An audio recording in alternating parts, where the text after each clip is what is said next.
আজ পহেলা বৈশাখ, নতুন বছরের আনন্দে অনেকেই মেতে আছে, কিন্তু এদিকে ডিঙ্গাপুতা হাওরের বাস্তবতা একদম ভিন্ন। এই যে রাস্তাটা দেখতেছেন, এটা কোনো রাস্তা না, এটা যেন কষ্টের এক দীর্ঘ গল্প। কৃষক ভাইয়েরা দিনরাত পরিশ্রম করে ধান ফলায়, যে ধান আমাদের মুখে খাবার হয়ে আসে, কিন্তু আজ সেই ধান ঘরে তুলতে গিয়ে তাদের চৌকে পানি। যে বস্তা আগে 50 টাকায় বাড়ি আনা যেত, আজ সেই একই বস্তা আনতে খরচ হচ্ছে 300 টাকা। তারপরেও কষ্টের শেষ নাই, পা পিছলে পড়ে যাচ্ছে, ধান নষ্ট হচ্ছে, কেউ কি রাস্তায় বসে কান্না করছে। এটাই কি তাদের প্রাপ্য?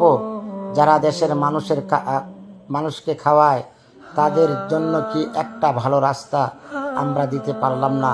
উপরের মহলে অনেকই আলোচনা হয়, অনেক বিতর্ক হয়, কিন্তু এই কৃষকের কান্নার শব্দ কেউ কি শুনছে?